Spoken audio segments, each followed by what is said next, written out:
button anyways.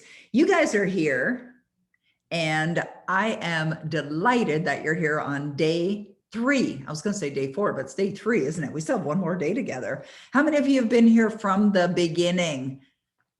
Selena, yes. All right, great. All right, great stuff. It's good to see your hands raised. Selena, why are you wearing a mask? Are you at work? You're at work, right? Yes. Okay, that's what I thought. All right, great stuff. And how many of you, I know Keith did this, but how many of you did your homework from yesterday? Raise your hand. Awesome. All right, good stuff. This is wonderful. Super duper.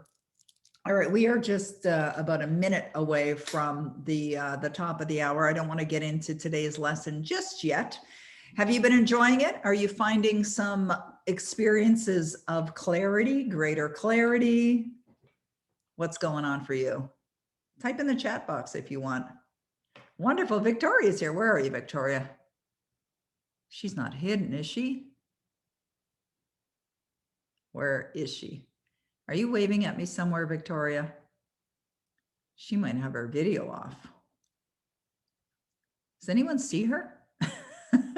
I'm scanning. Oh, we have 2 pages. Okay, we're into 2 pages of screens here.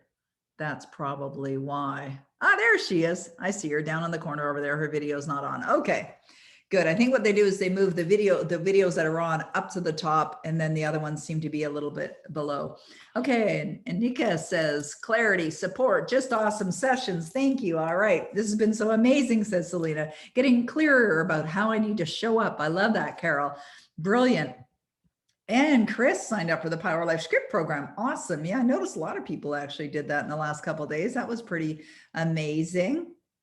I'm here to be extraordinary, to step beyond my self-limited or self-imposed limitations. Beautiful, Jane. I love that. Aren't we all? Right. Every session improves results by 500%. You know, Keith, that's because you're so committed. It demonstrates just how serious you are about this. Obviously very driven to make some positive changes in your life. Okay, Laura Lee says, I did my script before. Okay, good. So yesterday, the first day that we had, Realizing Your Potential, I want to welcome you all back. We had talked about getting clarity around what you would really love. And if you followed through on that, then you've certainly done that.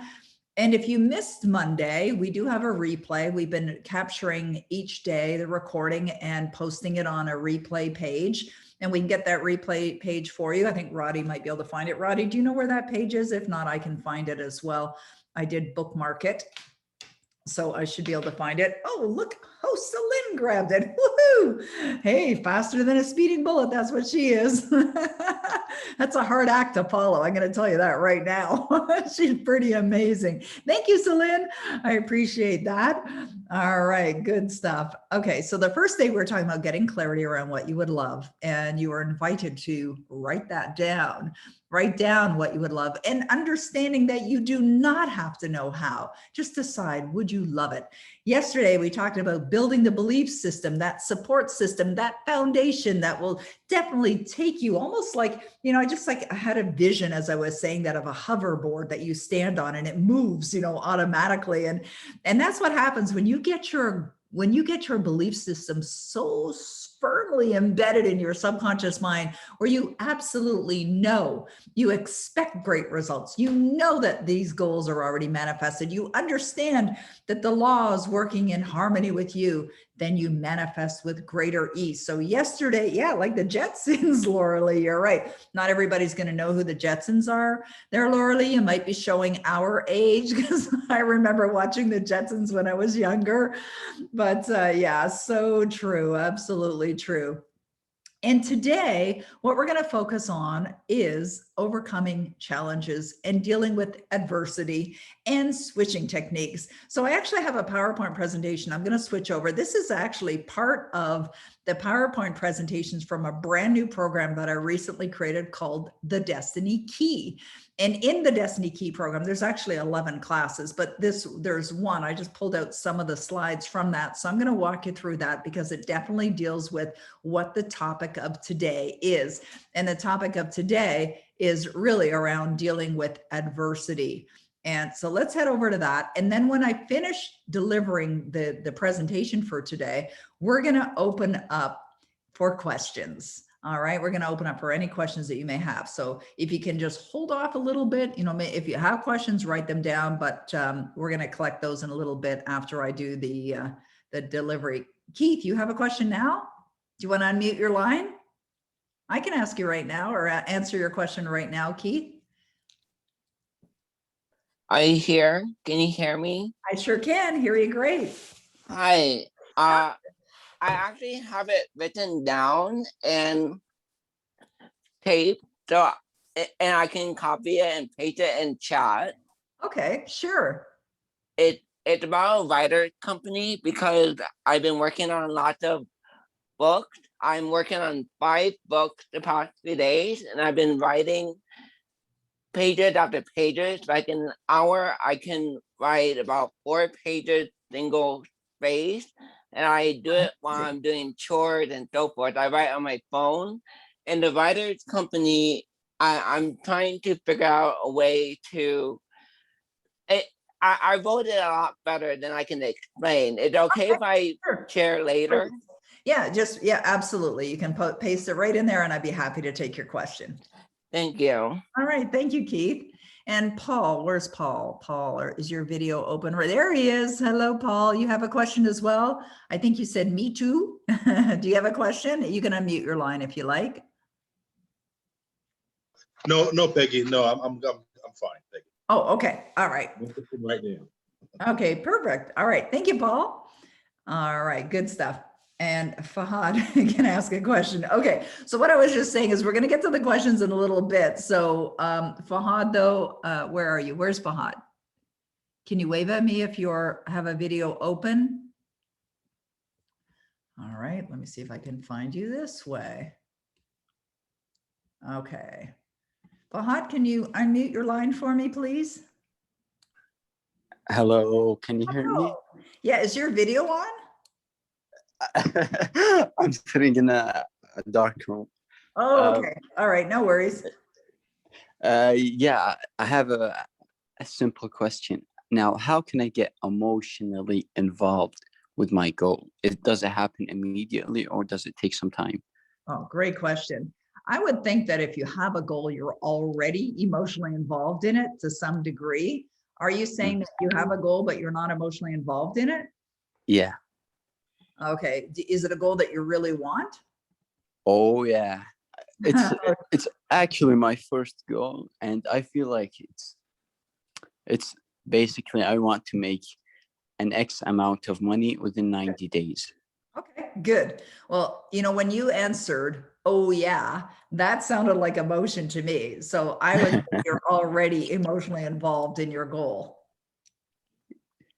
Like, yeah, kind of. How you know if you're emotionally involved in your goal is if you want it. Do you want it?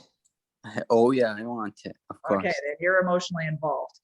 How you can get more emotionally involved in your goal is by living from it, meaning you're imagining that it's already in your life right now. You're living as if it's already in your life right now. You're using your imagination. And what will happen is over time, it's going to become even more expansive because you're giving attention to it.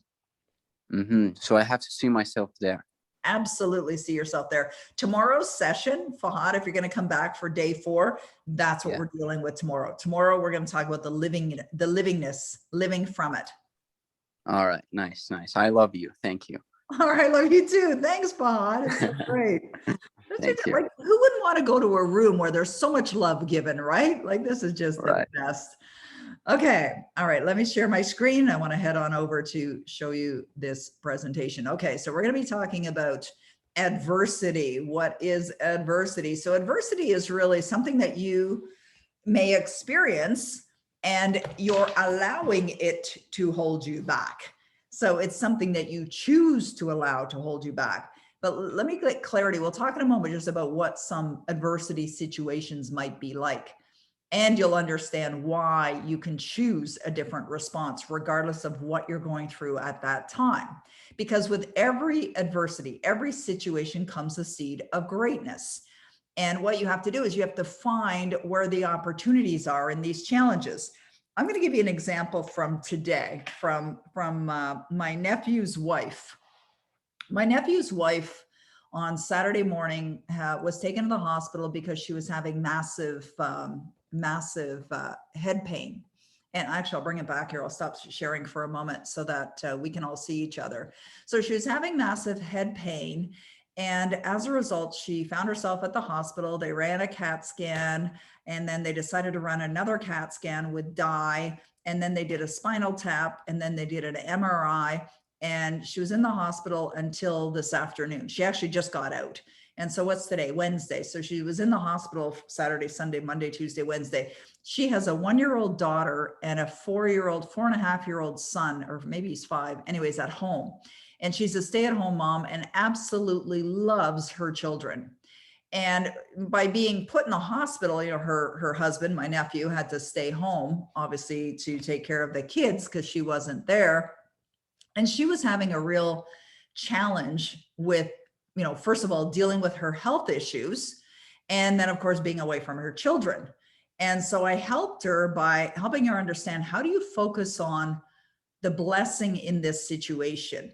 And the blessing is we've got great medical care here in Canada that, you know, you can go into the hospital, into emergency, and they're gonna work to discover what's going on, what the challenges are. They discovered that it wasn't that serious. They're letting her go, right? So no surgery required.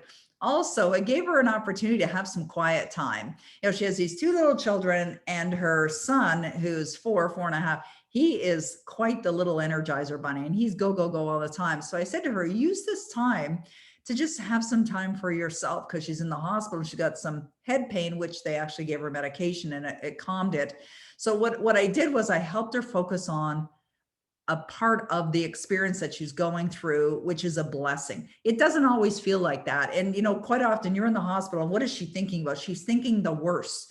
And I said, focus on health. What would you love? What would you love to have in this experience? So even though we're talking about these ideas and these classes that we're covering off here and realizing your potential, and we've been talking about goals and you living your dream life and having everything that you want, there's still going to be times where you're experiencing challenges. And what you want to do is not allow it to just, you know, make things worse, or not allow it to have you plowed under, or you know, not want to come up for air. Like, find the blessing in the experience. And so she did. And so she decided that one of the blessings was that her husband would now get a real appreciation for what she goes through during the day, being home with 2 little ones, right? Because her husband goes to work in the morning. He leaves before the kids are up sometimes, and he works long days sometimes and gets home and after the kids are in bed. He has no idea what went on during those hours that she was awake. So there's a very simple example, but nonetheless, an example of finding the blessing in the experience that she was going through. Now, there's different types of adversity. There's adversity. I mean, some people might even call what's happening right now in the world adversity, COVID, right? Now, is there anything that you can do to control COVID? Well, no, but you can manage yourself. You can take care of yourself. You can make sure you're properly protected, make sure that you're not doing things they're going to harm another or whatever. But quite often when people are experiencing blocks or challenges, or things aren't happening the way that they want, it's sometimes self-created adversity, because they've made things worse than they are, because they got into an energetic vibration of worrying, and they stayed there and caused, you know, stress or whatever within themselves, which is all self-created. But there are things that are going to happen in the world you have no control over. And I remember a number of years ago, they had a recession. And even though there was a recession going on in the world, and you know, it was affecting many, many people, I decided I wasn't going to allow it to affect me. And in fact, my business grew the years that the recession was on. So why was that? Because I didn't get caught up in it. I was chatting with a client, or actually I was on a call earlier, and I was chatting about clients of mine that run a business that is an event business, which means that every time they do one of their events, it's in front of a live audience. Well, when COVID hit, all of a sudden all their travels, and they had travel booked all over the world because they're an international organization. All of a sudden when COVID happened, everything got locked down and flights were canceled. They had to cancel everything. What did they do? Well, rather than allow it to, oh, somebody has their line unmuted. Can you mute your line, please? So what they did was they decided to take their business and move it online, because they're still able to effectively deliver the content and the information that they have. I think it's Rich Lee that has the line, because it shows me where the noise might be coming from. So if your line is unmuted, if you would please mute it for us, that would be terrific. So what they did was they decided to adjust and find another way of, you know, creating success in their business and, you know, keeping the lights on essentially by, you know, finding another way. But when you're going through these challenges, if you allow them to impact you negatively, if you get all consumed in the energy of upset, it does not allow you to see things clearly, and you certainly won't find the benefits. So you've got to be really cautious and manage your emotions when you're going through those experiences. So what's standing in your way? Well, the person who can help you get to where you want to go is looking at you in the mirror. That's the person that's going to help you. But the person who's also holding you back is also looking at you in the mirror. So I have often said, you're always in control of your thoughts and feelings. No one causes you to feel anything. Nothing outside of you causes you to feel anything. What's happening in the economy doesn't cause you to feel anything. Whether there's a recession or whether there's a pandemic or whatever else is going on in the world doesn't cause you to feel anything. When you realize just how important it is to have that awareness that you're in control of what your thoughts are and what your feelings are, and you choose to take control back. Because when people get into negative or destructive emotions, especially in emotions such as stress, what occurs is they're not only at the lower end of that vibration of that emotional scale, but there's almost like an invisible line that runs through all other emotions, and it brings those emotions down as well. Let me demonstrate that for you. So I have here in my office a 4-panel dimmer switch. And this 4-panel dimmer switch I bought back in the 90s. And I bought this to use as a tool for myself. And the reason was to create an awareness to focus only on the positive emotions that were going to allow me to attract what I desire in my life. One of those emotions is the emotion called faith. Another emotion, which is a very powerful emotion, which some people are working toward, is worthiness. So that could be another emotion that you're working on. Another one would be an emotion of love, perhaps. And another emotion might be confidence, you know, working toward feeling more confident about yourself. But if you're in a situation where you're stressed and you're feeling anxious, and of course, just like the light switch, it's like it's moved all the way down to the bottom. And it's like everything else appears to be dark. Now, this panel of dimmer switches, if you will, is inside of you. So you got to imagine that all your emotions are on, they're linked to each other. They're inside of you. There is like a control panel that's in there, and you're the one that's controlling the switches, whether you're going up or down with your emotions. And I really believe it's important to pay attention to what you're feeling, because what you're feeling is also going to determine what you're thinking. What you're thinking is also going to determine what you're feeling. They work together and they work in harmony, and your thoughts can help you elevate how you feel, and your feelings can help you change your thinking as well. So you really want to be aware of what your thoughts are. But what happens is if you're in that negative vibration or that experience of feeling stressed, everything else gets moved down. Every other emotion moves down. You're not feeling as confident. You're not feeling as worthy. You're not feeling love, for sure. It's like an invisible line that drags them all down. And you've seen it, like you've seen people who get all caught up in a destructive or negative emotion. It's like you could try and like a child, even you can try and switch their attention and get them to focus on something else, and they just won't have it. They won't have any of it. So they may be feeling this upset or this stress or whatever, but are they feeling happy? Not likely. Not likely when you're feeling that, or they're feeling fearful. There's another one, a very popular emotion that a lot of people get involved in and choose. They're not even realizing that they're choosing that emotion, but those emotions, fear, stress, upset, any emotion that's negative, that doesn't feel good, is destructive. It's impacting you in a negative way, and you certainly want to be aware of it. Does this mean that you will never feel a negative emotion again? No, it doesn't mean you'll never feel a negative emotion again. You will feel a negative emotion again. You just have to be aware of when it hits and be aware so that you can do something about it. Now, what you can do, well, you can choose to look at it differently, and that's what I like to call switching techniques. But let's go back to our presentation, and we're going to talk about switching techniques as well. So when you're looking at overcoming adversity, regardless of what's going on in your life, it does present to you an opportunity for growth. And I've had those experiences in my life. If I think back to when I first became an author, my intention for writing my very first book was to help people. That's why any author, I know we have a number of authors that are on this call right now, and they wrote their book very likely for the same reason. They may have had experiences on the subject area that they're writing about, or it's a subject area that they're personally very passionate about. It's had a positive impact in their life, and they want to help people.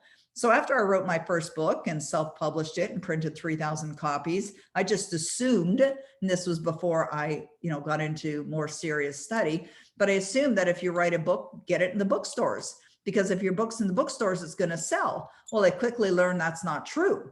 Bookstores are consignment shops, and they don't all take your book, and they'll take your book only if it's already selling well. But in order to get your book selling, you have to do the marketing. And I didn't realize that. So I found myself in a situation where I was, struggling in the beginning as an author because of ignorance meaning not knowing. So I realized that this was just an opportunity for me to grow.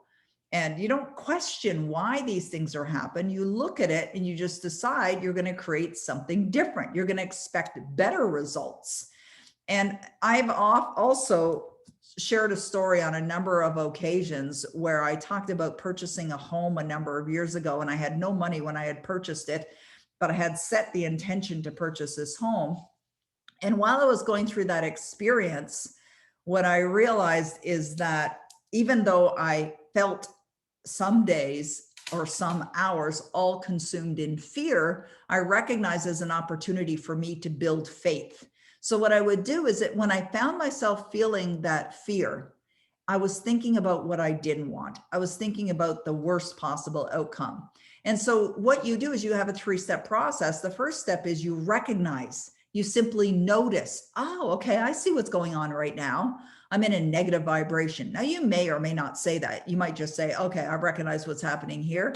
Like I'm feeling stressed or feeling worried or feeling fearful or whatever it is that you're doing. And in this particular example, I was feeling an enormous amount of fear, and I knew it was destructive. So I created a technique, and the technique that I used, which is an extremely effective technique to get you switching away from what you don't want and over to what you do want, is to ask yourself a very simple 4-word question. And the 4-word question that you would ask yourself is, what would I love? Now, this can be used for determining what your goals are, but it can also be used to take you out of negative energy over to positive energy. Anytime you're thinking about something that you don't want, when you're not seeing the evidence, you feel like you're doing all the work. Well, wait a minute, I've been doing the affirmations. I've been saying my goal. I've been writing in my gratitude journal. I'm doing visualization. It's not happening. When you're saying it's not happening, you're not in alignment. You're out of alignment. You're going the wrong way. You're going the other way. So when that occurs, you notice it, and then you decide, I'm not staying there, right? I'm not going down that road. I have no intention to go down that road whatsoever. Been there, done that, got that t-shirt, don't want that anymore. I'm done with that, right? And you know whether you're going down the wrong road or not. You know by how you feel. And then the 3rd step is you switch. So how do you switch? You ask yourself better questions. That's one way. There's many ways that you can switch. So you ask yourself a question, well, what would I love? So when I had purchased a home, I didn't know how I was going to pay for it. And even though I signed my name on a legally binding contract and had a firm date for when this deal was going to close, and I moved into it early, I paid an occupancy fee until it was closed because the home was not occupied when I bought it. If and when I found myself feeling fearful, I did those 3 steps. I became aware. So I noticed what was going on. I made a decision to switch. And 3, I switched. And I would ask myself, okay, what would you love? Now, this question has follow-up questions. So when you ask yourself the question, what would I love? Then you think of the answer, what would I love? In the case of purchasing the home, the answer was paying for this home. Then the next question is, how does that feel? Another forward question, how does that feel? Oh, okay, well, that feels wonderful. It feels terrific. I feel relaxed. I'm so happy. And so what do? You connect. You connect to what that feels like. And then you go straight to feeling and you stay in that energetic emotion. Now, this may sound like a game, and it is. It is a game. It's a game you're playing because you're playing with your imagination. You may not have any evidence at all of this occurring. It may seem completely illogical. It may seem like a ridiculous step that you've done. Think about when I went and purchased a home, and many of you know the story, if not all of you know the story, and I took a cash advance on my Visa to give a deposit for a home that I was buying, and I didn't have money to pay for it. Now, most people would say, you're crazy. Like, what are you doing? But I didn't tell most people. I didn't tell anyone, in fact, because I didn't want to hear negative energy. Although, here's the truth. It doesn't matter what anyone else says. It doesn't matter what anyone else says because you're in control of how you feel. Now, if you find yourself getting upset because of what someone else says, you might believe there might be some truth to it, because otherwise, why would you get upset if someone says something to you?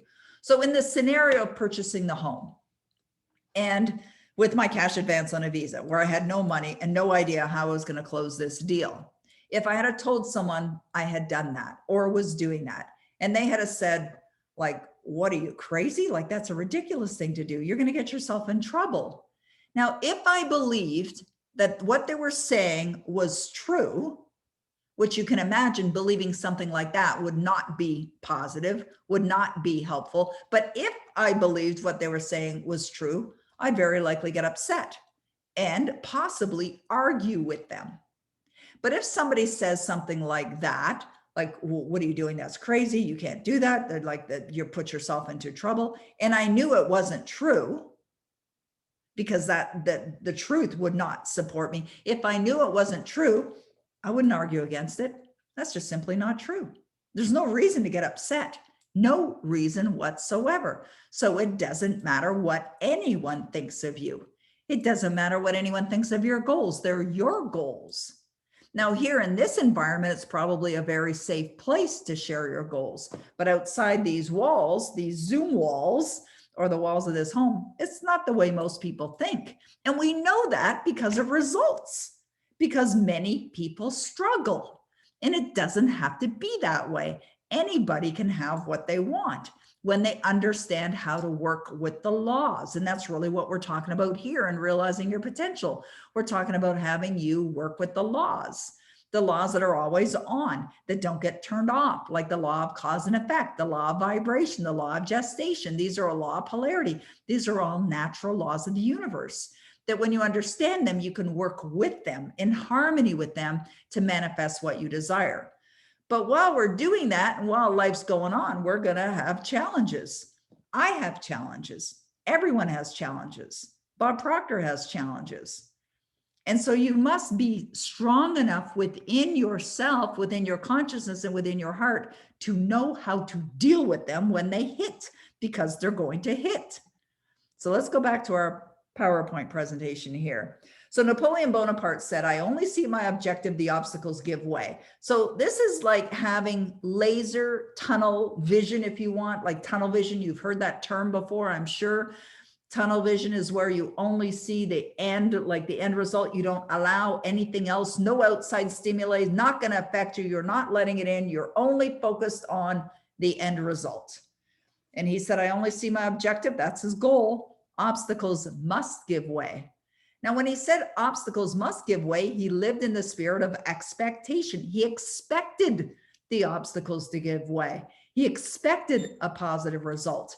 That's what I did with purchasing a home when I had no money. I expected to have the money. I expected to easily pay for this home. And where does that get created? In your mind. What's it based on? Understanding the laws. That's why it's so valuable to be such a good student of the materials, because it helps you understand the laws. So there's potential reasons why manifesting isn't happening. I hear this question time and time again, or get emails from people. Why am I not getting what I want? And actually, by asking that question is a demonstration of why you're not getting what you want. If you ask yourself why you're not getting what you want, there's a reason, because you're not in alignment. You're not feeling it. You're not acting as if it's already here right now. Because when you do, meaning when you get in alignment, when you do act as if, when you are feeling as if your goal is in your life right now, you're in alignment. And it's going to take some time. So the goal might be, if you are in alignment, if you've really been feeling what you desire, that goal might be just in the gestation period. Now, one of the things that we were also talking about yesterday when we're all together is, I shared with you about the goals that I have for Savvy Wisdom as an example. And yes, I'm a teacher of these materials. And yes, I've written 19 books and been teaching programs for many, many years, but I also work on goals myself. So one of the goals that I'm working on right now, the goal that I set for myself, for my husband and I, is to purchase a waterfront home. Another one. We're keeping this one, but we're going to have a second one. And in my mind, I have an idea approximately where it is. I do have a vision of it on my vision board. And the picture that I have on my vision board is a picture that I found online. So what I did was I went to Google and I typed in what is the most luxurious waterfront cottage on the big Rideau? Because in our region, we have a Rideau system called the Rideau Lakes. There's the Rideau River. It goes all the way down to Lake Ontario. You could actually get down to the islands if you wanted from this lake. And it's a big, beautiful lake. And I love the area. So I went online and I did that search because I wanted to look for an image of a cottage, like the kind of place that I'm looking for. Because what I'm looking for is very, very special. And so I found one. I found an image. So I took that image and I printed it and I put it on my vision board. And then I decided to look, where did that image come from? I don't even know where it came from, right? It was just, I did a search, Google search, and I found this image. So I discovered that it was a custom build by an architect. I believe they're based out of Toronto, and that it was a private build that was created. I don't know where that cottage is. I have no idea where it is. I know it's been built and it is on the Rideau system, but I don't know where it is. So the point that I want to get at is I don't know where the cottage is. I don't know when this is going to occur, but in my mind, we already have it, right? I go there in my mind. That's where I'm going, in my imagination, but I'm feeling the experience in my heart. So every day I go on to one of my favorite websites, which is realtor.ca. And I got Olga's smiling. She's a realtor here in the Ottawa region. I go on every day and I type in new listings, waterfront, and then up pop the listings. Now, where we live now here in the Ottawa region, we're on the border of Quebec. There's Quebec and then there's Ontario. And yesterday, I think it was yesterday, the day before, a listing came up. And it's a gorgeous cottage. They're asking $3 million for this cottage. It's not in Ontario, it's in Quebec, but that's okay. I would buy in Quebec as well because this is our main home. And it's almost identical. It's not the same, but almost identical to the cottage that's on our dream board. It's up in Tremblant and absolutely stunningly gorgeous. But this is the part of what I want you to understand is when you've set your objectives, even though you don't have to know how you're going to accomplish them or when they're going to accomplish, you have to stay in alignment with them and allow it to show up when it's going to show up. And of course, we were talking, Olga and I were talking yesterday, the day before, about the real estate market, because since COVID started, the real estate market, especially cottages, has gone bonkers. Like it's bidding wars out there now. And I said to my husband, I'm not buying while it's in this crazy market. And I thought to myself, well, why would you say that? You know, maybe I'm going to hear about a deal. Maybe I'm going to find one that's priced right, that's not gone crazy with their pricing, or the market's going to correct again and their prices are going to get more reasonable. So I can't assume that it's not going to happen, or it's not going to happen now, or that it needs to happen after COVID. You got to let go. And so this is part of the let go, let God. You've heard about that term before, the let go, let God. You can let go, let go, let universe. You know, you could say that as well, which means that you trust, you have faith that the perfect scenario is going to unfold for you, that it's going to happen for you, even though you don't know how. And that home that I referenced earlier that I purchased many, many years ago, and I didn't have the money at the time to purchase it, I ended up getting all the funds for the closing of that deal from a stock transaction, which would have never been a guess. If you had asked me when I was making the purchase, how do you believe you're going to pay for this home? I don't know, inheritance, lottery win. I don't know. I probably would have come up with some ideas, but I don't think I would have ever said, I'm going to make it from a stock transaction, because I didn't play the stock market. I wasn't familiar with, I'm still not familiar with the stock market, but it was a company I was working for at the time decided to do initial public offering called an IPO. And I was an employee. So we were given the opportunity to buy shares. I was like, oh, what's that all about? That opportunity was attracted to me. And you've got to know that and believe that your opportunities will be attracted to you. All right. So when you have these, manifestations that you've been working toward, and sometimes they're not happening, it could be an unknown reason as a result of outside influences. So what do I mean by that? Let's say that I gave you an example a moment ago of that beautiful $3 million cottage up at Mont Tremblant on the Quebec side. And let's say I decide I'm buying that. That's going to be mine.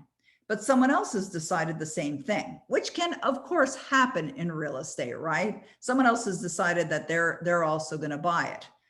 And they get in there sooner. They get in to visit it sooner. They do the deal. They close the deal. Place is off the market. Do you throw away your goal? No, you don't throw away your goal. It just means there's another one out there. There's another one out there. And so sometimes goals don't happen because of outside reasons. I remember one time someone had asked me, if I have a goal, like let's use lottery win as an example. If someone has a goal of winning the jackpot on the 649, I think it's tonight is the draw, and someone else has a goal to win the jackpot in the lottery tonight, who's going to win? Well, I don't know. I don't think we can manifest lottery wins just on a whim. Is that my belief? Right? I just told you what one of my beliefs is. And, but I remember the question was with regard to a lottery, but it wasn't the lottery for like Lotto 649 or Lotto Max or whatever the lotteries are. It was a lottery for a home. So in our region here, we have the Children's Hospital Dream of a Lifetime lottery, where there's tickets sold for $100 and somebody wins the home. And it's typically worth a couple $1 million. I've bought a couple of the homes off the winners, by the way, in the past. That was my first dream home that I bought, was off the winner who won the house. But I visualized living in it. I mean, that house was mine. So someone asked me one time, what happens when, let's say you buy a ticket on the lottery home, you imagine you're going to be living in it, and two people are very focused. They're doing everything perfectly. They're in alignment with their goal every day, all day, but they're both doing it. Two different people, two different families, two different environments. Why is it that only one wins or none of them win? I don't know. Don't know. It just happens. We can't determine how everything's going to happen, and that the exact things that we desire are going to happen with everything. So this is why, you've got to be really flexible with your goals. I've had goals many times where I had set an intention. I saw myself with it, and then I thought I knew how it was going to happen, and it didn't. But I never threw away the goal, especially if I loved it, if I was in love with the goal. You've got to be in love with your goals. And when you're in love with your goals, when they don't happen when you would like them to happen or when you think they're going to happen, you just let it go. and you get back focused on your goal and you get back in alignment because there's another way or there's another goal or something better. And that's why some people, when they write out their goal statements, they'll say this or something better, this or something better. Okay, you can do that as well. And I'm so happy and grateful to own my beautiful home located at, I could say, you know, it's this home on the Big Rito, or I could say it's the one up in Tremblant, this or something better. You see, I made a list, like I have a very clear description of our waterfront home, but I didn't say which province it's in. I didn't say which lake it's on. I like the Big Rito. You know, there's other bodies of water around here as well, but I didn't say which one it was. Why? Because I want to be flexible. Because we could purchase one in the Quebec side. We could purchase one here. So I'm being very flexible. And so flexibility is really important when you're setting goals, pursuing goals, and when you're manifesting them into physical form. All right. So the opportunity with adversity, when these situations happen, is to free yourself of a limiting belief. And when that home that I had, you know, the dream home, I had visualized living there, I was so focused on that. When the draw occurred and I didn't win it, I didn't throw away my goal. And then I started to ask myself, do I have a limiting belief? Maybe you do, maybe you don't. But sometimes it gives you that opportunity if you're going through a challenge in your life, whether it's a challenge in your career or in business, or a challenge with money and you're not getting the money that you desire. It could be that there's a limiting belief there that is preventing you from attracting what it is that you desire. And so it's important to understand yourself so that you can unblock the flow, but understand yourself from the perspective of non-judgment. Non-judgment meaning you don't get upset at yourself. So when I shared the story with you, I believe it was on Monday, it might've been yesterday, about going through a divorce. And I used that. It was a very painful experience for me, but I used it as an opportunity to recognize there must be a limiting belief here. If I'm going from relationship to relationship and none of them were working at that time, we're going way back 20 years, over 20 years, almost 30 years now, I realized there was a limiting belief that I had, that I didn't feel worthy of love. Well, if that belief is there, you're going to constantly sabotage relationships. So it gave me, as much as it was a painful experience, it gave me the opportunity to recognize that limiting belief was there and to change it and to stop the block. So remember this, you're at choice always in all ways. You're at choice how you respond to situations, how you react to situations, what you're choosing to feel in any given moment. You always have that choice. So what are strategies when you're going to deal with adversity? Well, ask yourself an empowering question. Now, I gave you some examples a moment ago. What would I love? What would I love? What would I love? That's an empowering question, right? Or you could, if the situation's happening, maybe it's something that you feel that someone's done you wrong, or a relationship breakup, or whatever, termination in a career. Well, what else could this mean? Or how will this serve me? Or what can I learn from this? These are much better feeling questions. They're going to lead to better responses. They're going to lead to greater emotion, positive emotion. So don't allow these experiences to influence your thoughts and your feelings in a negative way. Or if you find yourself getting caught up in the negativity, just say reject or cancel, or I choose to live in positivity, or I see only the blessings, and recognize that it's going to pass. It's absolutely going to pass. And of course, the slide here says use all the techniques in this program to shift your focus: visualization, gratitude, power life script, goal card, mirror work, affirmations. Those are all switching strategies. Now, as I mentioned before we started this presentation, or a piece of this presentation, I borrowed from the Destiny Key.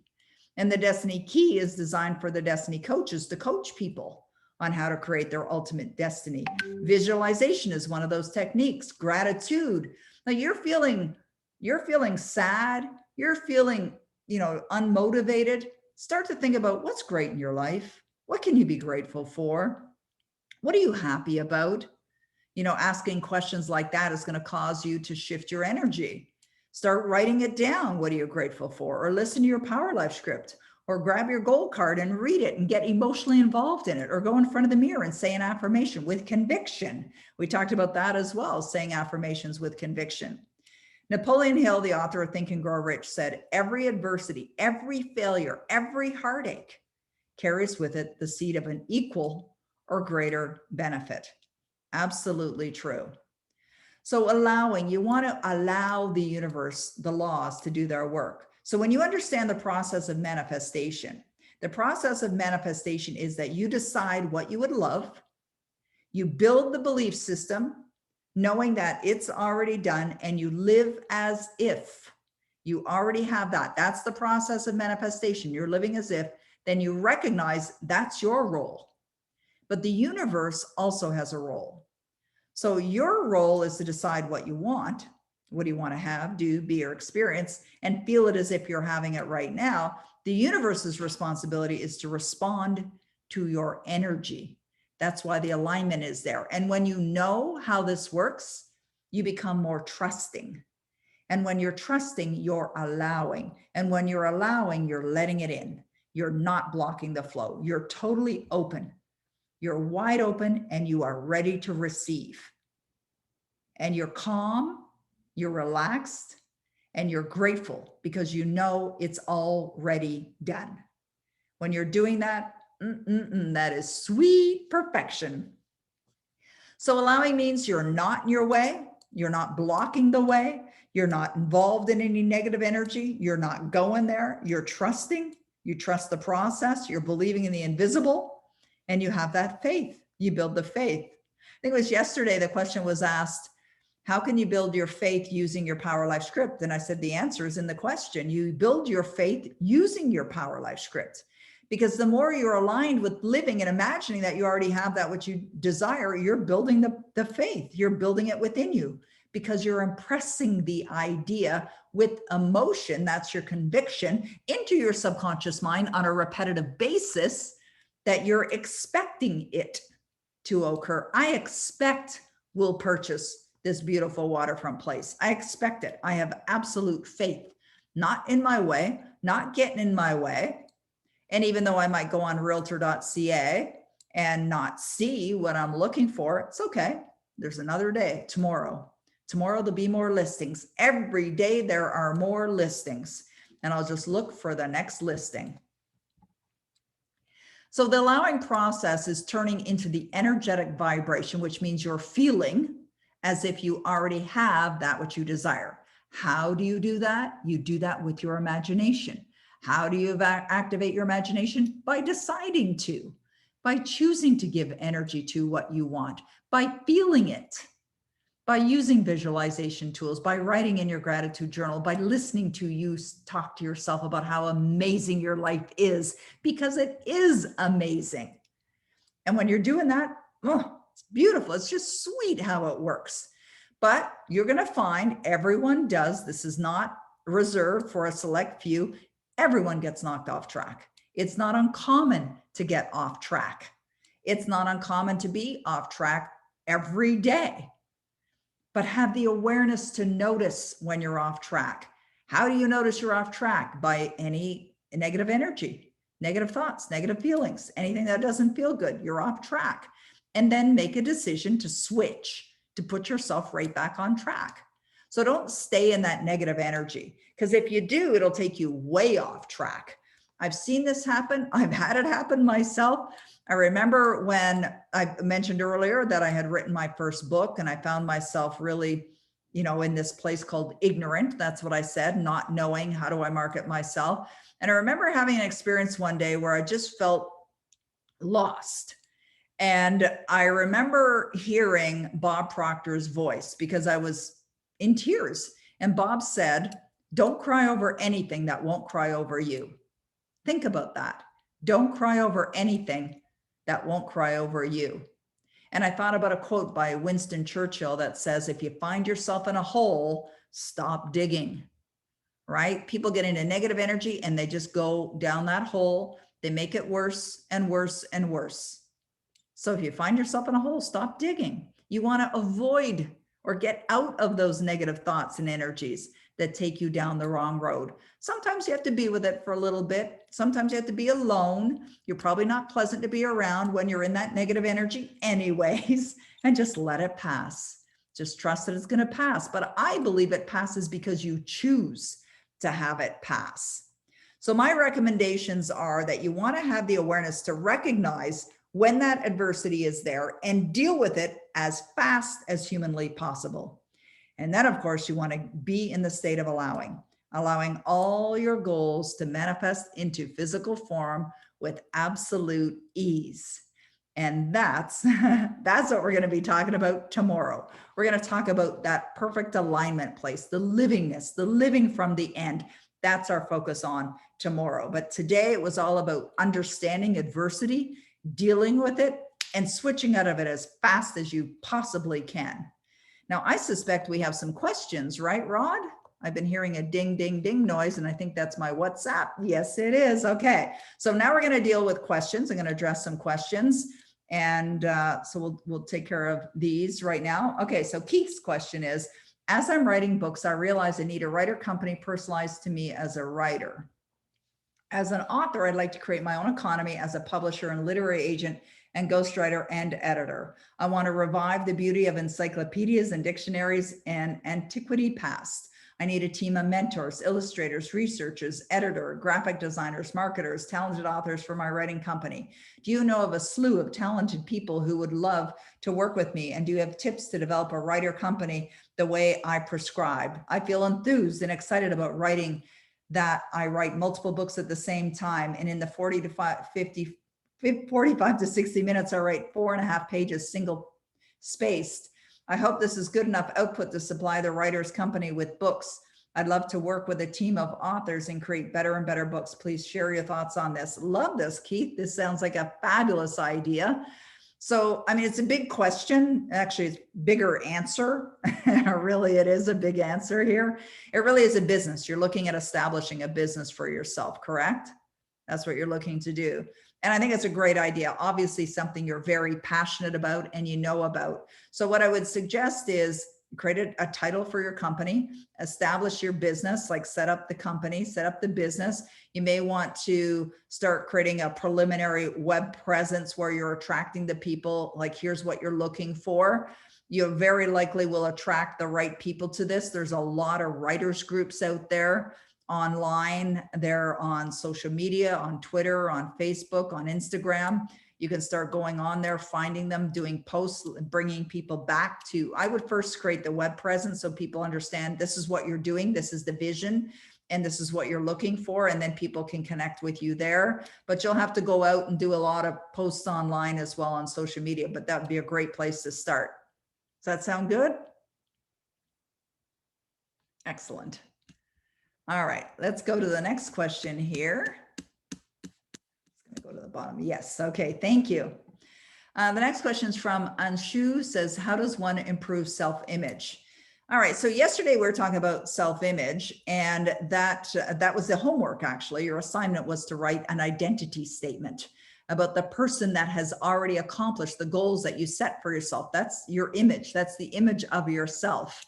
And then what you do is you record it. It can become part of your Power Life script or become a separate script altogether. It could be something that you decide that you're going to focus on as a primary objective to build your self-image. So how you do that is by writing out who you are. Who do you choose to be? So if you think of, the first step is really deciding how you want to be living your life. What is it that you want to accomplish? So this is really a step-by-step process. So you decide, what is it you would love? What would you love to, how would you want to be living your life? And that's what we did on Monday. And if you want, you can go back and watch the replays. We did that on Monday. Then yesterday, we're talking about building the belief system to support you, which is self-image is a very important part of it. That's what we're talking about.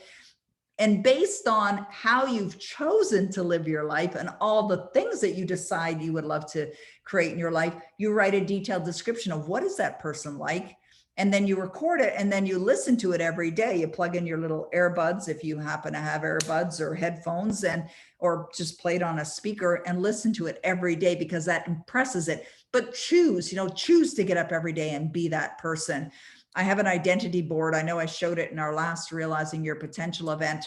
And this was one of the things that I did to build my self-image. And an identity board is like a giant Bristol board, and it's like a piece of cardboard. And what I did to create mine, I used to teach this as well, is I put a picture of myself in the middle. And then at the top, it said, who is this woman anyway? And then I wrote all these words to describe the kind of woman that I chose to be, you know, disciplined, dedicated, persistent, kind, happy, giving, generous, you know, humorous, fun to be with, like those types of things. I put it all over my identity board. And then I put it in my bedroom right beside my bed. So in the morning, I would get up and say, this is who I choose to be today. And at night, when I'd go to bed, I would say, is this who you were today? It's a reminder. And that's why you'll quite often people will hear me talk about reminders. You keep reminders around you all the time to remind you to be that person. So that's what I would suggest for you. Joanna is saying, please, could you explain what is meant by seeing your goal as already done and why it's important to believe and have faith that it will materialize into form, even though it isn't here now?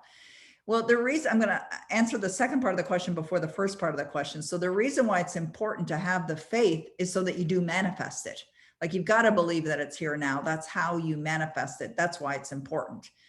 Now, what is explained by seeing your goal as if it's already done?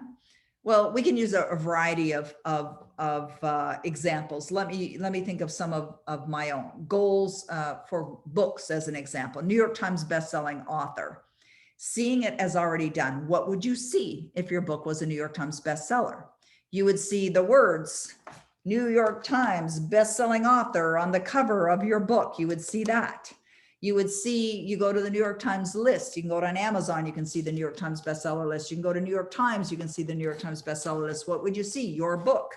I actually have, I don't know if it's in this drawer or it's over there, but I have a little plexiglass card that I used to have on my desk that had a listing of the New York Times bestsellers with my book title on there and my name. Also in another drawer over there, I have a large cover copy of my book, Your Destiny Switch, with a New York Times emblem on it. And I had that on I actually had several copies of it. I had color copies made. I had one on my desk, I had one beside the bed, I had one on the refrigerator, I had one in the family room. And I would visualize seeing New York Times bestselling author, New York Times bestseller on my book. So that was another experience. But it's not enough to just create the visuals. You got to feel it. You got to feel it. You got to feel yourself. Anytime I've manifested homes, dream homes, you see yourself there. You wake up there. You look out the window. You see it there. I mentioned in one of our classes, it wasn't this one, but it was another class that I teach, that one evening last week, my husband and I were sitting out in our backyard. It was a beautiful evening. We had the outdoor fireplace going, and we're just out there relaxing. And I said to Denny, I said, did you hear that? And he said, what? And I said, did you hear the loons? And he said, no. Of course, there is water actually running behind our home. There's a stream that runs back there. There's no loons out there. But in my mind, I was playing a game. I was imagining I'm hearing the loons, right? Or if you go to bed with your window open, and one of the waterfront places that we had, there were rocks along the shoreline. And when it was windy, the wind would come in and splash the water against the shoreline. And I love that sound. It's an amazing sound. Now you can get that sound online, right? You could have that sound playing. Yeah, Jeff likes that. You could have that sound playing while you're going to bed at night. And what are you hearing? You're hearing the ocean, right? You're just imagining this is how you do this. Like, I'm just giving you a couple different examples. But if you're an athlete and you're maybe set a goal that you're going to win a certain race, well, you see yourself winning the race. You see yourself breaking through the finish line first and putting your arms up in the air like victory, like woo, right? And these are the things that you do. It's already done. So when you look at the goals that you set for yourself, what would be the experience like? This is where you're getting into the Power Life Script stuff, right? Like I talk about sitting around the fire. I mentioned it yesterday, kind of jokingly, with Gregory, McGreggy Ham and Eggs. We talk about Greg coming in with his guitar. Greg used to teach guitar as well. And, I said it as kind of like a humorous thought, But then afterward, I thought, yeah, Greg's going to come, aren't you, Greg? Yeah, because we're going to be doing some destiny coaching here in Ottawa, and we're all going to be sitting around that fire, right, Victoria? Right, Vladdy? Like, right, Roddy? Yeah, Carol? Yeah, I'm just having goosebumps actually as we're doing that. I've done that before where my clients, we're all in town for Christine too. I see Christine's there too, where we're all in town. And we all, I've had events at my cottage before. So it's not such a bizarre idea. So that actually expanded on the idea of seeing that into reality. And that's what you want to be doing. Norman does this exceedingly well. Oh my God, Norman, you've got videos made and you live it. You live it. Like even behind you, the chair, the director's chair, your Oscar, yeah, here we go. We got dual Oscars, right? It was Norman that told me about this, and it's a very real looking Oscar. And so that's the livingness. And of course, we're going to talk about that in a little more detail tomorrow. Yes, Carol Elliott, you are absolutely right. Norm is a pro at this. Absolute pro. He's amazing. One of the most amazing manifestors that I've ever met, and such a beautiful spirit too. Okay, back to our questions here. Randy, how can you tell the difference between having faith and deluding yourself? I love that question, Randy. You know what? It's probably you are deluding yourself. And that's, when I look at that question and it makes me laugh, but you are. That's what you're doing. You're deluding yourself. What are you doing? You're convincing yourself. Yeah, Keith says, I love this question. Yeah, me too, Keith. That's what you're doing. It really is what you're doing. You're convincing yourself of something that's not there right now as if it's real, right? That's what you're doing. Call it deluding yourself, call it whatever you want. But yeah, in effect, that's what you're doing. I love that. Jeff says, I've been visualizing, this is interesting. We envisioned an oceanfront home for years and my wife is preparing a 6-month detail in Maine. We never declared what ocean or where. Wow. That's pretty cool, Jeff. I like that. Did you like the idea of putting the sound of the ocean? Isn't that a cool idea? Yeah, absolutely. Thank you, Randy. Yeah, I'll be right back. Absolutely. Okay, perfect. Oh, he's going to get something. I think he's going to show us something. Okay, Jeff, we'll wait for you to come back. Yes, and it's delusion, of course, works, Stephen. You're right. Yes, Keith says, in the demand principle describes the lie detector. You're right. So Keith, thank you for mentioning that. I appreciate you mentioning that. Yes, in my book, The Demand Principle, which made it back on the bookshelf yesterday, I talk about this, and this is such, Keith, I'm so glad you brought that up. And this is such a very valuable idea. And we're going to get into this obviously a little bit more tomorrow. But in this book, I talk about lie detector or polygraph. You've heard that term polygraph, and now people can beat them, sure. But if I said to you, I just noticed Judy up there. So if I said to you, Judy, like the goals that you set for yourself, that top goal, that C-type goal, that stretch goal that you have for yourself, I want you to imagine that you're in that experience right now. Are you there? Yes, she's nodding her head. Okay. Now let's say I hooked up Judy to a polygraph, and then they're testing certain, responses from your physical body, right? Blood pressure, pulse, and whatever. So they have all these little devices that get attached to you. And then I start asking Judy questions. I say, Judy, like, do you believe it's happened already? And she says, yes. Well, the little lie detector machine, if she's lying, it's going to go ba-ding, ba-ding, ba-ding, right? It's going to go all over the map. But if she really feels it and she believes it, what's going to happen? It's going to produce a report that says truthful. That's what you want to be doing. You want to be imagining you're hooked up to a lie detector test. Like if you hooked me up right now and you said, Peggy, like, do you really believe you're going to purchase that cottage? Absolutely. I live from it every day. It's done, baby. It's done in my imagination. And that's what you want to be doing, is living from the end. Laura Lee says we might as well hypnotize ourselves. Marketers do it. Yeah, absolutely. It's true. You are, in a way, hypnotizing yourself. All right, let's go to our next question. I'm sure Jeff will be back in a minute. Nika says, how does this work with regard to getting a job? Same thing. Like what we're talking about here is manifesting, right? Manifesting, whether it's a job, whether it's a car, whether it's a partner, whether it's a home, whether it's health, whether it's a hot body. I mean, it's the same process. Whatever it is that you want, it's the same process. Jackie G says, I'm smiling ruefully as I share this, Peggy. I found myself in a situation a day before yesterday. I was wondering, is it possible that anybody would like to buy half a house? That's a cute idea. And bug out my partner who's leaving. It is my intention to sell the land, which is attached to the reserve, close to an excellent school and close to CBD, and build luxury condos on the property. Would love your feedback.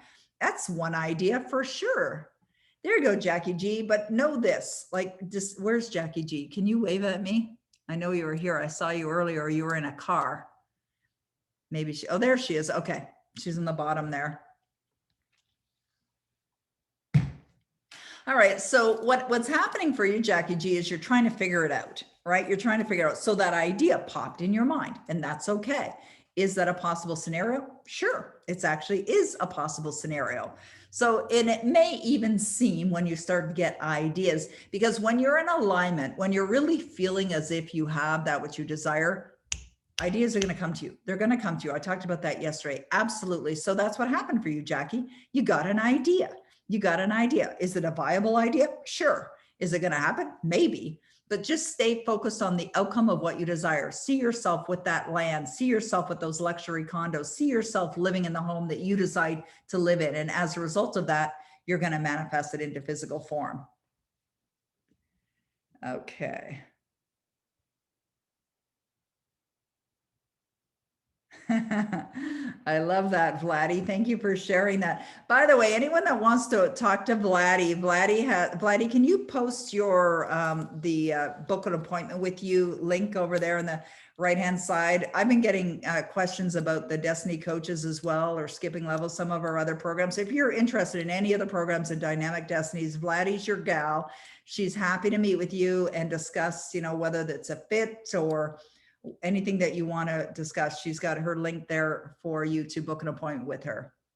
All right, the next question is from Nancy. How did you figure out what your limiting belief was? Oh, this is such a good question, Nancy. Thank you so much for asking this question.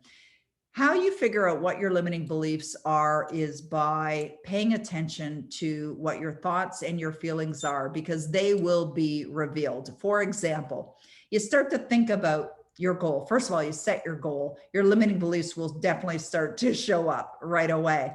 But when you're, you know, really in the experience of building the emotional states within you of knowing, it's where you get to that point that you know with absolute certainty that it's already done.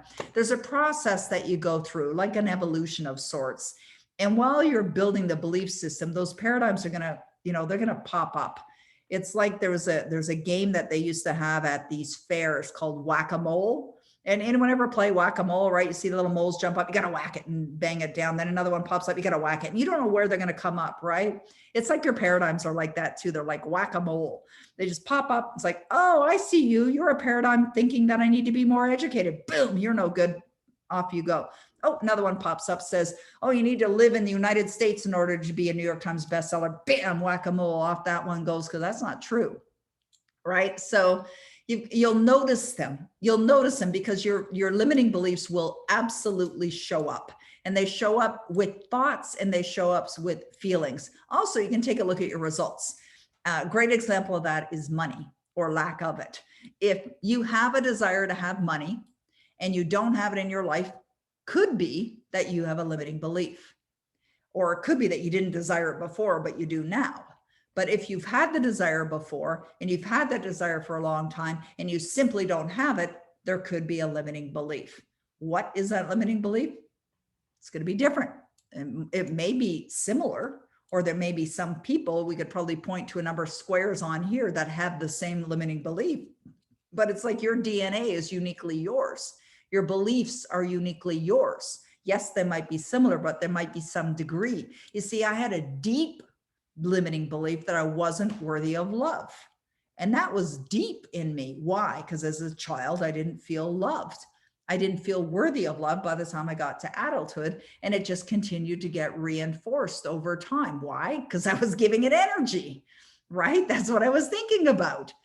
And so it became real strong. And so I decided it was gone. Now I noticed Jacqueline wrote there, it's on its way. Here's what I would suggest. I appreciate you writing that there, but what I would suggest is to not declare that your goal is on its way. All right, why? Because that puts it outside of you. It means it's not here. Declare that your goal is here now. All right. I have a client of mine who's become a good friend, actually. And he used to do this regularly, say, oh, it's coming, it's coming. And I would stop him and I'd say, well, as long as you say it is. And he, what do you mean? Well, if you keep declaring it's coming, it's always going to be coming. You got to declare it's here now. Live from that place. We'll do that. We'll cover that off tomorrow. All right, Jeff, what did you want to show us something? Did you go somewhere to get something? Is that, no? Yes, you can unmute your line if you like. Oh crap, I hit the button at the same time you did. I'll keep my hands off. There, okay. Thank you, thank you. We've got manual gates on our property, so I went to get let Ann in. She had to come back from her second COVID shot to do the traveling. She's driving here from New Mexico to Maine next week. Wow. So yes, it's going to be an interesting adventure. Yeah, congratulations. Thank you. Thank you for helping with the manifesting. It's a very useful and helpful process. Much appreciated, Peggy. You're very welcome, Jeff. Thank you for saying that. And I wish you guys success, and tell me about your oceanfront place when you get it, okay? I will be in touch. And part of the Power Life trip, anybody who has not subscribed to that program, it is a great program and well worth the, I think it's $87 right now. And it comes into so many pages and so many pre-done scripts. And from that, I created my own, and it's time to update it. Yeah. All right, great stuff. I mean, it Thank you. absolutely works. You're right, Jeff. I've been using my Power Life script since the 90s, and I just constantly adjust it and modify it. And I find that we evolve, right? We evolve as people, and then we have new desires. And so the Power Life script just continues to create bigger and better, more powerful, as Arnold would say, affirmations within you, beliefs within you. All right. Okay. By the way, just for everyone's benefit, what's happening here is the questions are going in the chat box, and Roddy is grabbing them for me, and he's putting them in WhatsApp because Roddy and I are connected by WhatsApp. Sandra Grace, I just noticed you sent me a private message. So if anyone has sent me private messages, I may not have seen them, okay? Because I'm actually not actively watching the chat box. And if you have a question and you want it to be anonymous or private, you could send it to Roddy. Roddy is Roddy Telfer. He's on here too. You can just, well, there he is. Roddy, let me put you in the spotlight there. Spotlight for everyone. There's Roddy. Oh. There we go, Roddy. So they can private message you if they want something, they want to ask you something that's, they just want to. Absolutely. All right. Thanks, Roddy. Thank you. Okay, so the next question that we have is from, going back over to my questions here, it is a question from Keith. Is this the proper identity statement? I am fun, loving, calm, relaxed, go-getter that get on with the work, getting the specialized knowledge and guidance to get all my goals accomplished. I'm happy and fulfilled as my dreams are realized, as if my goal is accomplished here now. I feel so great doing work that is important to me, and I immediately pull all the tools and techniques of manifesting into action as I study and learn them. I'm a positive person creating positive results. I love it. That is amazing, Keith. That is really, really good. Good job. Thank you. Thank you for sharing that too. That was a wonderful example. Amy says, can you hold two opposite feelings when you are in financial crisis because of the pandemic? Meaning if I'm trying to manifest to be a billionaire, but I'm still trying to reapply for unemployment and grants. Okay, great question, Amy. I love that. And I've got something for you. This is really for you and everyone. Okay. So Amy, I am reading from this fabulous book called Feeling is the Secret. It's by Neville Goddard. It's one of my favorite books of all time. And I am on page 17, Gregory, because you probably have it pulled out already, right? See, I know you, Greggy. Okay, so I'm on page 17. Every feeling makes a subconscious impression unless it is counteracted by a more powerful feeling of an opposite nature. It must be expressed. The dominant of two feelings is the one expressed. So the question was, let's go back to the question here. Can you hold two opposite feelings? No, not at the same time. But you can have one feeling 1 minute and another feeling another minute, or you could have one feeling 1 second and another feeling another second. You could switch back, forth, back, forth. This is why people are like frustrated, like they're not getting to where they want to go because they're feeling good and they're focused on their goal. And then they're starting to get doubt and get fearful. And then they go back and then they're going forward going, oh yeah. I'm in the vibration. I'm feeling it. I'm seeing it. And then they're like, oh, I don't know if this is going to happen. Why am I not seeing any results? And this is not working. And then they're right. This is what's going on. You're going forward, you're going back, you're going forward, you're going back, you're going forward and go back. And then what do they say? This stuff doesn't work. But it does. It's just, you got to pay attention to what are you doing? Where are you giving your attention? The dominant of two feelings is the one expressed. Then he says, I am healthy is a stronger feeling than I will be healthy. To feel I will be is to confess I'm not. That's why you wouldn't say your goals, I want something, because the universe says, indeed you do. I want to have a better job. I want to have money. Yep, you do want it. And you will continue to experience wanting it, right? You have to claim it now. It's here now. I have it. Is that deluding yourself, as Randy would say? Yeah, it's deluding yourself. It's delusional. You're creating that for you. We're all delusional here. We're a group of delusional beings. Should create a course on that. To feel I will be is to confess I am not. I am stronger than I am not. What you feel you are always dominates what you feel you would like to be. That's why, thank you, Keith, for sharing your identity. That's why you want to create who you are, right? What you feel you are always dominates what you feel you would like to be.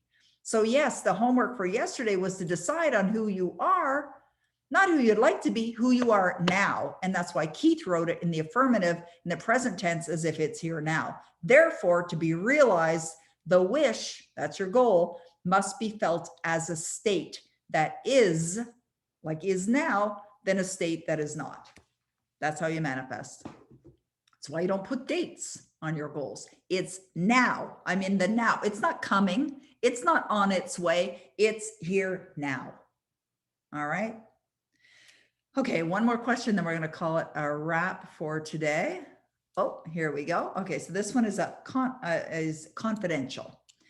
I'm looking for a home and I have to move by the end of next month. I've seen a home I absolutely love, but it's not in my price range. I tell myself maybe I need to get a smaller home and then move later when I have more time to manifest my dream home. Am I contradicting myself? I just looked at a house, but I really don't like it, but I have to move. All right. This is a great question. Now, there's a little bit of a challenge here, and that is the gestation period. And the gestation period is the period of time that elapses once you've decided what you're going to create or have in your life. We don't know how long it's going to take. So what I would suggest is absolutely focus on what you want. Like I've manifested dream homes. I manifested that dream home back in 1995, I believe it was. And I didn't have the money to buy it. I had no money, but I was absolutely determined to purchase a home and own a home. So what I did was, because I was so focused on that, because it was on my goal card, I ended up making an offer to purchase a home from a guy where I was going to move in, pay him a percentage of the purchase price the day I moved in, pay an occupancy fee for 6 months, and then close the deal. And that was a bizarre idea. And frankly, I have no idea where it came from other than the universe, because it just literally landed in my consciousness as a thought. So if you love that home and that's where you want to live in, you could focus on living in that home. See yourself living in that home. However, be flexible in that it could be this or something better. Remember I talked about that earlier? I believe it was Monday. I even talked about purchasing a home, or it might've been yesterday. I purchased a home from a builder and, I was choosing all the different things. And then at last minute, she decided she wanted to rip up our legally binding contract and sell it for more money because the market had increased. I shared that story. Was it yesterday or Monday? Yesterday. Sherry, I read your lips. Okay, good. Okay, thank you. All right, so here's what happened. And this is kind of fascinating, right? We think about karma. I didn't tell you a little bit more of this story. So I went off and bought a home that was significantly more than the one that I was having built. And I found a way, right? And I know that. I've been teaching this for so many years. I know how it works. So I'm willing to stretch myself because I know it's possible for you. It's possible for me to manifest what we desire. So I purchased another home. We moved in. We owned that beautiful home. I loved it. My husband, we ended up getting married while we were there. My husband loved it as well. And then what happened with the house that I had bought from the builder, the one that was being built, well, she finished it. She put it on the market for a lot more money because she thought she could get more money because the market had increased. And what happened was she didn't sell it. And then she had to decrease her price. Still didn't sell it. Then she had to decrease her price again. And she ended up selling it for less than what I paid for and had to carry it for an entire year while it was empty. Don't they call that karma? Yeah.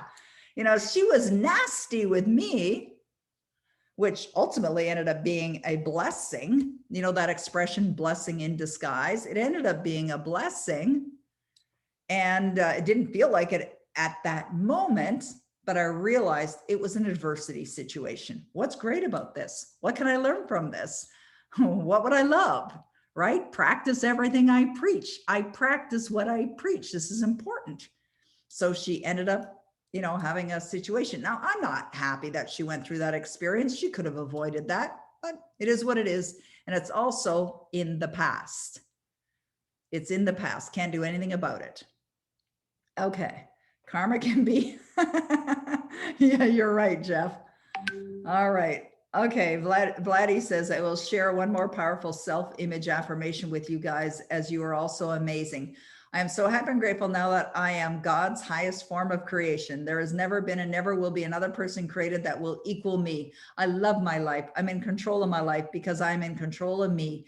I know that whatever happens outside of me has no bearing on who I am.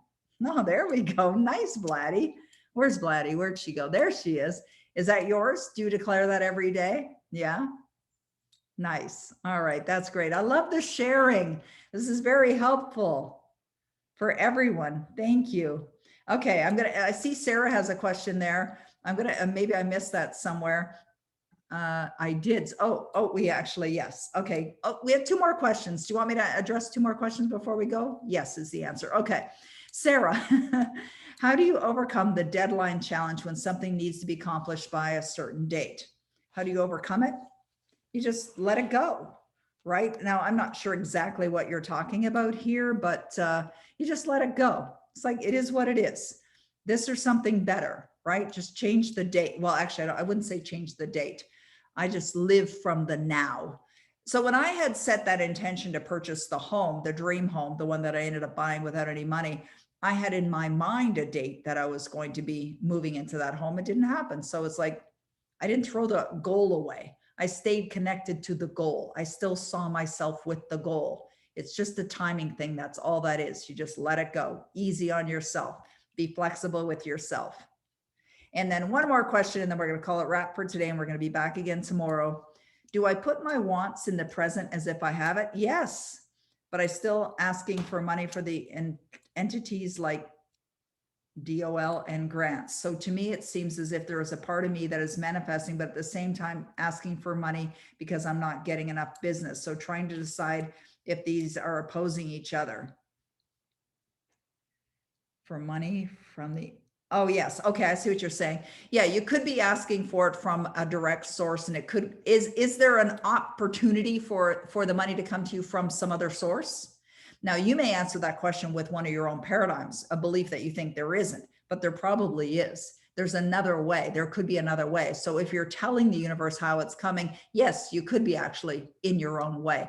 Let it go. Like in my Power Life script, I don't talk about how many clients I have or which program I'm selling or whatever. I talk about the business and the success of the business. Where it's going to come from, I don't know. You know, I earn a lot of money from my books as well. So I just let the universe provide.